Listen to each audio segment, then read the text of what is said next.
বৃহস্পতিবার রাতে অগ্নিকাণ্ডের ঘটনা সংঘটিত হয় রাজধানী মহারাজগঞ্জ সবজি বাজারে। এদিন রাতের বেলা 11টা থেকে 12টা নাগাদ আগুন দেখতে পেয়ে স্থানীয় ব্যবসায়ীদের মধ্যে ব্যাপক চাঞ্চল্য সৃষ্টি হয়। দমকল কর্মীরা আগুন নিয়ন্ত্রণে আনলেও 6টি দোকান পুড়ে যায়। শুক্রবার আগরতলা পুর নিগমের ডেপুটি মেয়র মনিকা দাস দত্ত এবং কাউন্সিলর রত্না দত্ত ঘটনাস্থলে যান। ঘটনাস্থল পরিদর্শন করার পর তুলে ধরেন এই ঘটনা সম্পর্কে। তিনি বলেন, অগ্নিকাণ্ডের সূত্রপাত নিয়ে এখনও কেউ কোনো কিছু বলতে পারছে না। তবে 6টি দোকান ব্যাপক ক্ষয়ক্ষতি হয়েছে।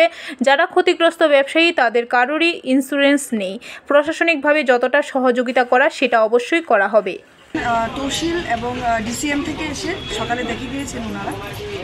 সরকারিভাবে যে সহযোগিতা করার ওনাদের সেটা তো সম্পূর্ণরূপে করাই হবে। পাশাপাশি এই ওয়ার্ডের যিনি দায়িত্বপ্রাপ্ত কাউন্সিলর আছেন কর্পোরেটর রত্না দত্ত মহোদয়া আমাদের এখানে আজকে এসেছেন, ডেপুটি কমিশনার সুব্রত বাবু এসেছেন, অ্যাসিস্ট্যান্ট কমিশনার সবাই এখানে যারা গুলবাজারের যারা ব্যবসায়ীরা আছেন ওনারাও আছেন, কমিটির যারা দায়িত্বপ্রাপ্ত ওনারাও আছেন। সকলের উপস্থিতিতে আমরা এটুকু বলতে পারছি যে এখানে নিশ্চিত কোনো কিছু কারণ দেখানো যাচ্ছে না। ব্যুরো রিপোর্ট, খবর ত্রিপুরা।